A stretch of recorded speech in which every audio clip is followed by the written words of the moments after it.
Mas reconhece de quem é este selo e este cordão e esse cajado.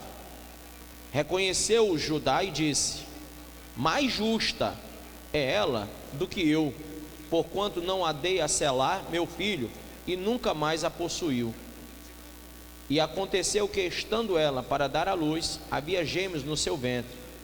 Ao nascerem, um pôs a mão fora, e a parteira, tomando-a, lhe atou um fio encarnado e disse: este saiu primeiro. Mas recolhendo ele a mão, saiu outro. E ela disse: como rompeste saída? E lhe chamaram Perez. Porém, lhe saiu o irmão em cuja mão estava o fio encarnado, e lhe chamaram Zerá. Amém? Diga: Pai, ensina essa palavra em nome do Senhor Jesus. Amém? Pode sentar. Irmãos, primeiro versículo diz algo importante. Leia comigo o primeiro versículo. Diga: aconteceu por esse tempo que Judá se apartou. Diga assim: se apartou. Se apartou de seus irmãos e se hospedou na casa de um adulamita. Então ele saiu do lugar que ele deveria estar. Judá era um dos filhos de quem, pessoal? Jacó, irmão de José.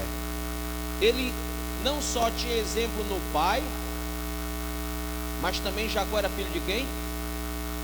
Isaac. Ele tinha exemplo no avô, e Isaac era filho de quem? Abraão.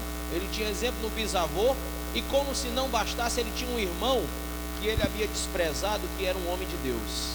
Amém? Mas Judá, ele era o tipo de pessoa que despreza as coisas de Deus mesmo. Ele é o tipo de pessoa que abandona as coisas de Deus. E o que foi que ele fez? Ele abandonou o lugar onde ele deveria estar crescendo, onde ele deveria estar sendo edificado. Ele sai do meio dos seus irmãos e ele vai para a casa de um cidadão que não é do meio da geração daqueles que deveriam se tornar adoradores do Senhor. Amém? Um homem que era adulamita. E ele vai na casa de Ira, e ali ele vê logo uma de suas filhas, uma filha de um homem cananeu.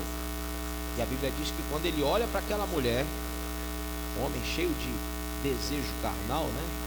Que ele queria, ele saiu da casa do seu pai, um desejo de fazer vida mesmo, de quem viesse, sabe? O que acontecesse é: deixa a vida me levar, me leva eu, e vai, vou fazer o que der.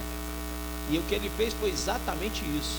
Ele vê aquela moça, e ele não se preocupa se ela é da linhagem santa, se ela é do povo de Deus, ou se ela é uma moça de outra nação. Embora ele tivesse a ordem de que ele não deveria se misturar com pessoas de outras nações, uma ordem divina, mas ele não está preocupado nem com a ordem divina. E quando ele vê, o que lhe parece aos olhos é aquilo que ele quer. Então ela pareceu ser bonita aos seus olhos, então ela lhe atraiu. E a pessoa, quando é carnal, quando não está no espírito, ela vai muito por aquilo que ela vê. Ela vai muito por aquilo que está à sua frente. Ela não vai atrás da promessa, ela não vai atrás de algo que edifique, de algo que construa, mas ela vai atrás daquilo que sacia o seu desejo carnal. E a Bíblia diz que ele viu aquela moça e já foi logo chamando ela para possuí-la, para tê-la como esposa. E ele vai e se une, faz aliança com aquela mulher e gera um filho chamado Er. Só que esse É um filho muito mau, perverso diante de Deus, faz tudo errado, o que prova que o Judá também não era um bom pai, porque embora ele conhecesse o Senhor, mas ele estava desviado, afastado, esfriado e aliançado com quem não devia. E tudo que é aliança que não deve ser feita só dá em coisa ruim. E o coisa ruim nasceu. O nome dele estava aqui, né? Vamos lá. O primeiro filho era o Er. A Bíblia diz que ele era tão mau que o Senhor o matou. Depois veio o Onã, e depois veio o Selá. O Onã, filho do meio, tinha obrigatoriamente, por lei, que possuir a sua cunhada, mas ele não quis, porque ele sabia que o filho que fosse gerado nela não seria seu por direito, mas seria do seu irmão morto, iria dar continuidade à linhagem do seu irmão. Então ele diz: não quero. Mas como havia uma obrigação dele tê-la como esposa, ele vai e se deita com ela, mas ele joga o sêmen fora, na terra. E todo mundo esperando que ela concebesse dele, mas como ele estava fazendo isso, ninguém sabia por quê. Ele estava praticando um pecado, uma abominação aos olhos do Senhor, porque o Senhor esperava, por ordem divina, né? Por ordem divina, ele deveria ser obediente e fazer o filho naquela mulher. Ele não fez, ele se colocou contra isso. E quando a gente coloca, segunda coisa, quando a gente se coloca contra a ordem, a gente acaba pagando preço. Foi o que aconteceu. Ele estava escondendo o que ele estava fazendo. Diga assim: não adianta esconder, porque as consequências vêm, elas acontecem. Então você pode estar deitando fora, você pode estar colocando o sêmen fora, você pode estar evitando uma gravidez, você pode estar tendo um relacionamento, sabe, fora do casamento, achando que ninguém vai saber. Mas irmão, embora o filho de Judá, o Onã, estivesse fazendo isso às ocultas, embora ele estivesse fazendo isso para que ninguém soubesse, mas aquele que não podia saber já sabia que era o próprio Deus. E a Bíblia diz no versículo aí, ó, versículo 10, está tendo uns unidozinhos aí no som. Não, vocês estão vendo? Acho que algum cabo aí, irmãozinho, em cima. Versículo 10: isso porém que fazia era mal perante o Senhor, pelo que também a este fez morrer. Então o segundo filho de Judá morreu. E aí o Judá era para apresentar ela o terceiro filho, mas o terceiro filho que era para ele apresentar era pequeno.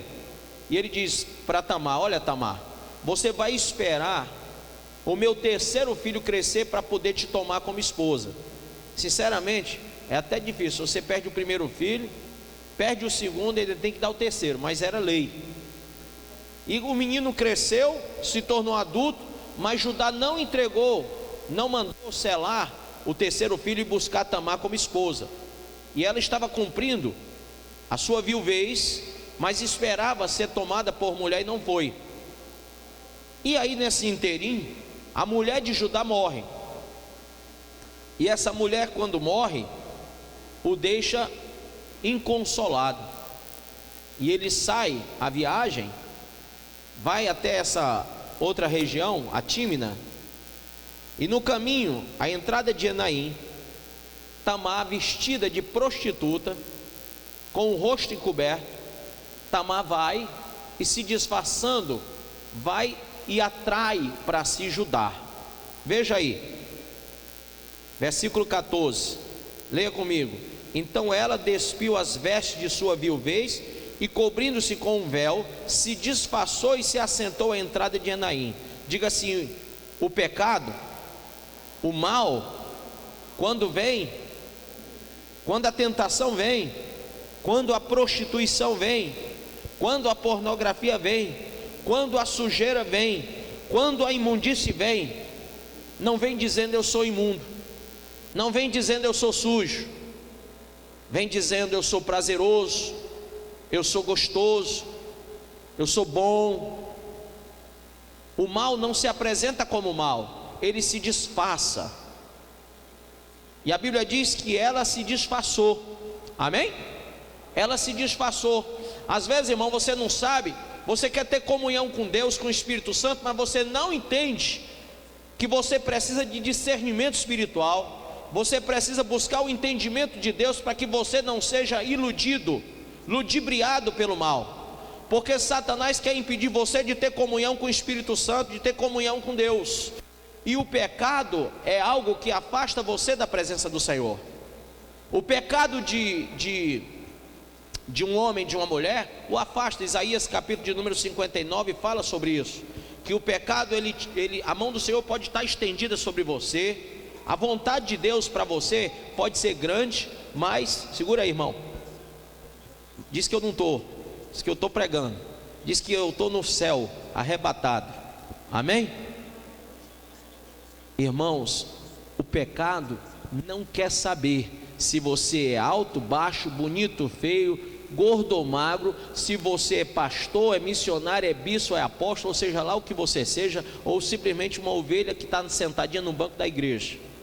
O pecado, ele se disfarça para impedir você de ter comunhão com Deus. Quem está entendendo isso?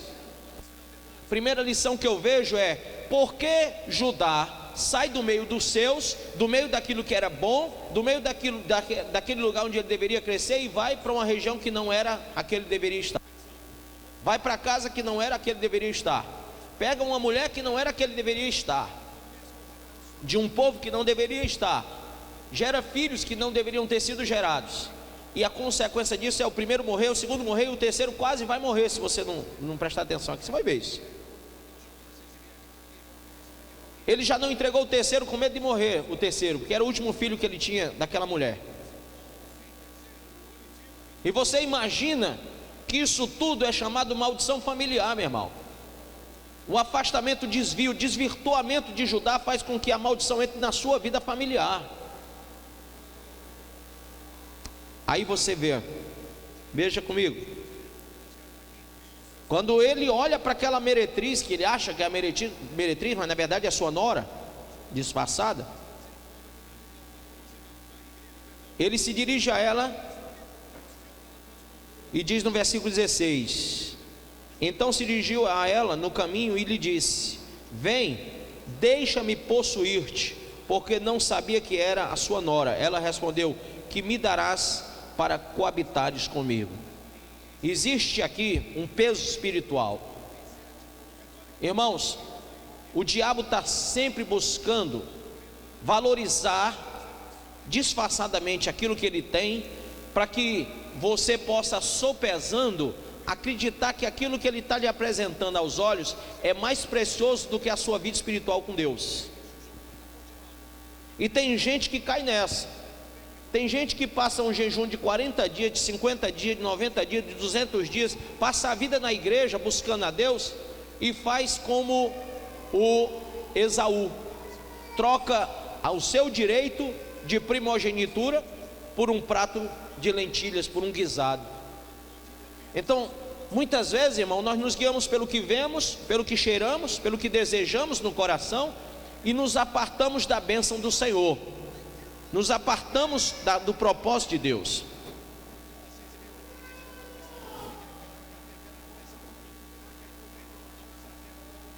Pronto. É que eu só sei falar, eu falando e os outros calando. Se tiver alguém falando junto comigo, eu me calo. Então, irmãos, não tem como você ser nutrido pelo Espírito Santo e ser regido pelo inferno, pelo pecado. Você vai ter que escolher bem direitinho qual é o caminho que você está caminhando. Eu quero esse ou quero esse? Esse aqui é prazer, esse aqui é Deus. Prazer carnal e prazer espiritual. Qual é o prazer que eu quero ter? Eu prefiro buscar o Senhor e ter uma consciência limpa, pura, ter uma vida santa e agradável, reger meus passos pelos mandamentos de Deus, pela palavra do Senhor, aqui. Não. Eu quero saciar o desejo do meu coração, eu quero fazer aquilo que me vem à cabeça, eu quero levar minha vida dissolutamente do meu jeito. É isso aqui. Não existe nada no meio. Não existe caminho, meio termo, não existe. Agora, existe uma forte atração do mundo para que você saia do caminho de Deus e vá para aquele caminho dos desejos. Amém? Por isso que nós temos que buscar o Espírito Santo de uma maneira tal que o meu desejo, como disse Davi no salmo que nós lemos, seja o Senhor. Eu tenha sede e fome de Deus. Quando você tem sede, Salmo 63, quem leu comigo hoje? Quando você tem sede do Senhor, quando você tem fome da presença de Deus, você não é levado para o outro caminho. Amém, pessoal? Você não é levado para o caminho do mal. Você não cai no pecado se a tua fome, se o teu desejo é o Senhor. Mas Judá não tinha esse desejo. Judá tinha um desejo carnal. E aí ele vai e pega e se deita com aquela, digamos, entre aspas, prostituta, aquela meretriz, aquela que ele achava que era, mas era sua nora. E ela pede 3 coisas a ele. Número 1, diga: selo. Não ouvi. Selo. Não ouvi. Selo, que quer dizer, naquela época, o selo é a nossa RG, identidade. Todos tinham um selo, uma identidade. E Judá dá a sua identidade, o seu selo para Tamar. O que Satanás quer? Opa, que você cristão, que você filho do Altíssimo, que você filha do Altíssimo, que você é ungido, profeta, que você que tem um chamado para o sobrenatural de Deus, você perca a sua identidade espiritual. O Senhor já não mais te conheça no meio dos santos. O Senhor não mais te veja no meio dos santos. O Senhor não te encontre mais no meio do átrio. Você já não entre no átrio do Senhor. Você já não é mais aquele morador do santuário de Deus. Você já não é mais aquele crente que tem sede de buscar o Senhor, de ajoelhar-se, de buscar, de clamar, de viver o sobrenatural de Deus.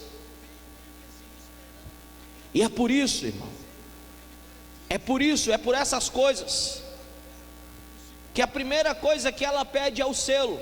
Eu quero a tua identidade. Eu quero que você, enquanto esse selo está comigo, o que é seu, o que você representa agora vai estar nas minhas mãos.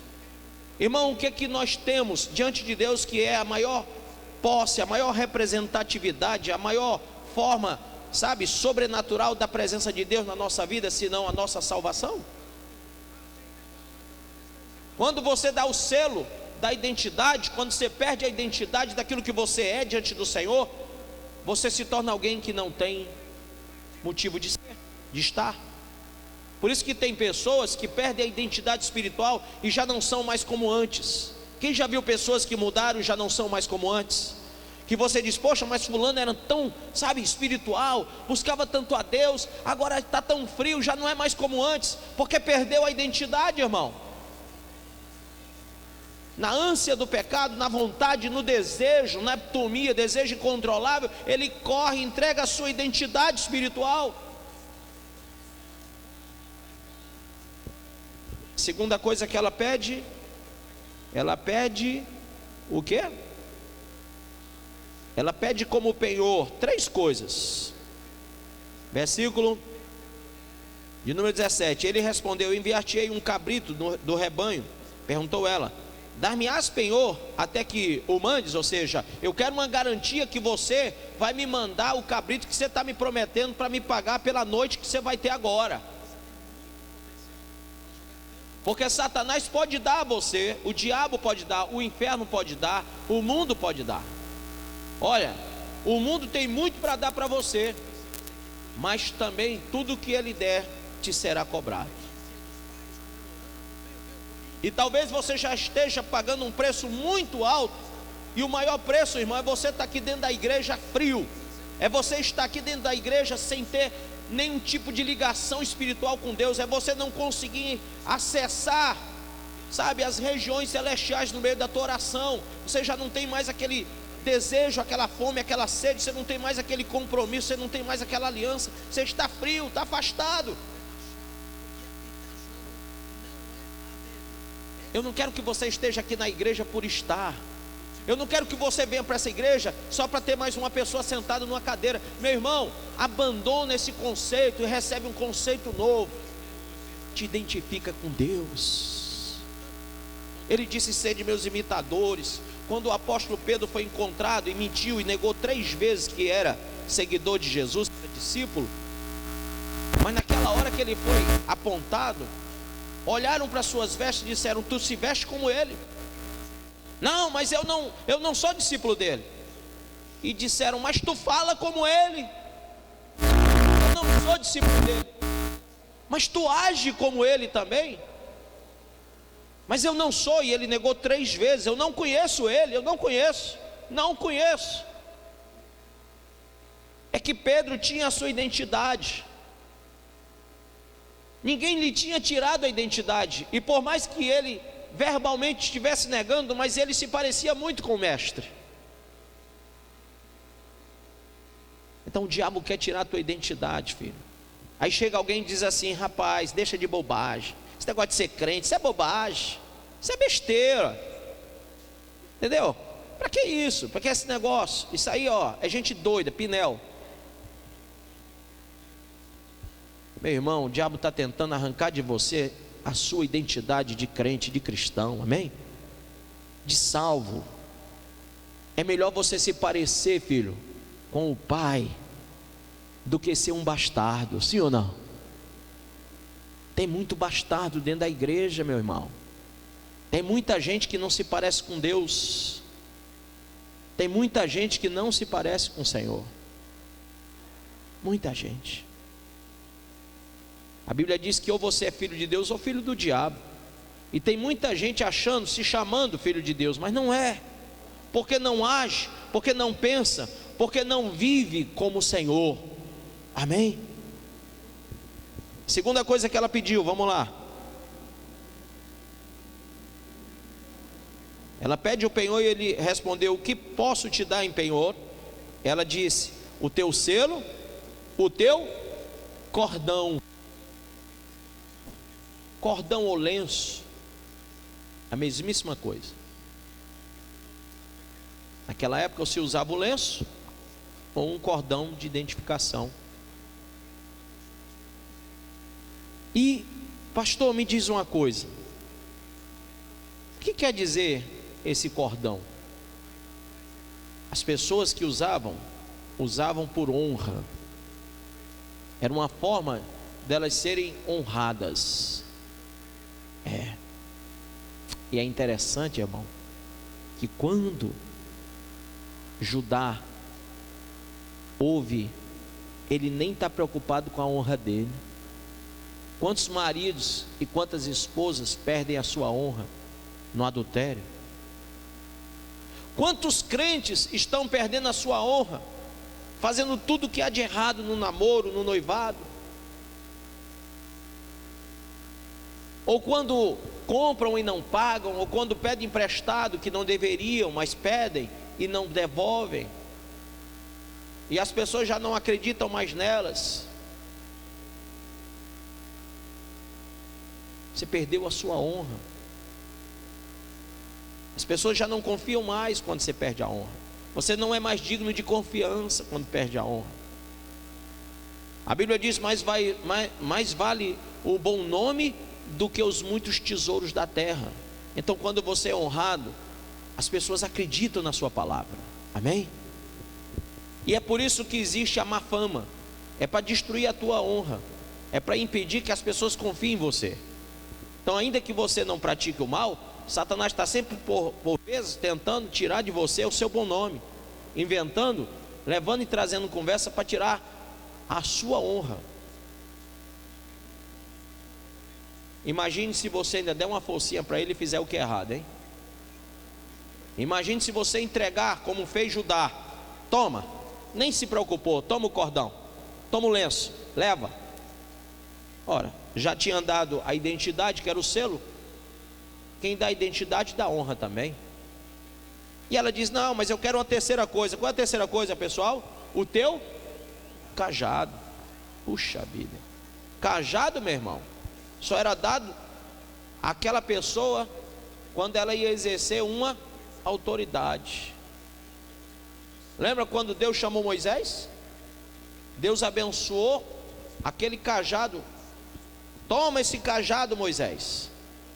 E o cajado que Moisés tinha era um cajado de autoridade. E com aquele cajado ele tocou as águas do Egito e transformou em sangue. Quando ele levantava o cajado, as 10 pragas vieram sobre o Egito através da unção que Deus colocara, a autoridade que Deus colocou naquele cajado. O símbolo pastoral é um cajado, porque é símbolo de autoridade. E Judá, ele tinha um cajado da autoridade, porque Judá tinha dado pelo seu pai, recebido do seu pai autoridade. O que ele faz com a sua autoridade? Entrega. Quantas pessoas estão entregando a sua identidade, a sua honra e a sua autoridade por causa de uma noite de prazer, de um momento de luxúria, de uma amizade que não deveria nem ter contraído, de um sentimento ou desejo? Irmão, eu posso me lembrar de Daniel, no capítulo 1, abra aí por favor comigo, Daniel capítulo 1.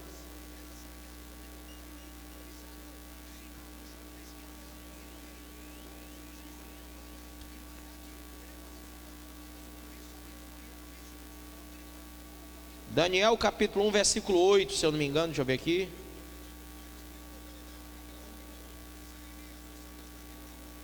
Vamos ler o 8 e o 17.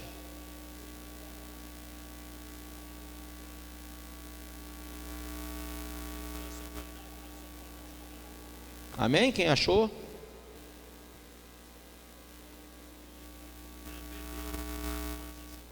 Diz assim: resolveu Daniel firmemente, grife a palavra firmemente.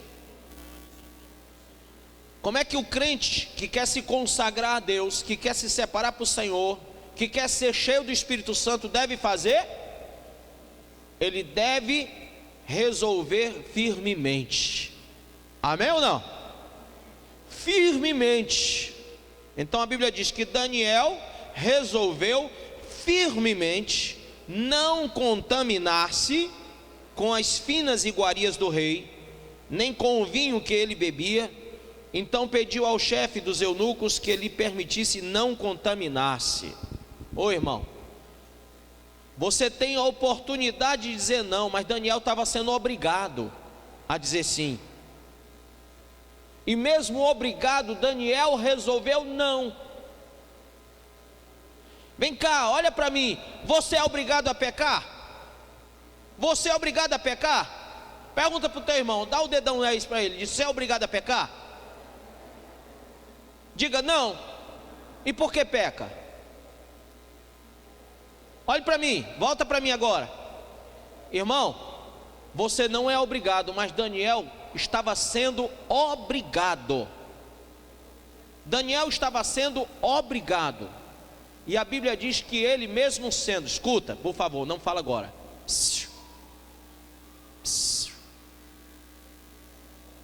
Mesmo ele sendo obrigado, ele disse não. Nabucodonosor quer que eu coma. Ele mandou eu comer, mandou o servo dele trazer para eu comer, mas eu digo, não vou me contaminar. Amém ou não? Eu declaro que não vou me contaminar. Eu escolho não me contaminar. Eu resolvo não me contaminar. Eu decido não me contaminar. Por quê, irmão? Eu tenho livre-arbítrio. Mas Daniel estava preso. Ele era um dos moços que haviam sido levados, presos e levados para a Babilônia. E ele não era uma questão de decidir ou não. Quem está entendendo isso? Era obrigado mesmo, era imposto, vai ter que comer.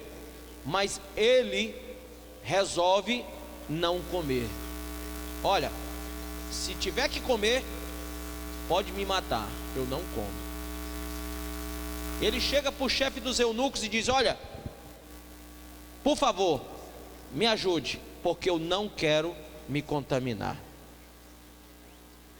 Sabe quando eu lembro disso aqui, quando eu vejo essas coisas, eu me lembro de José.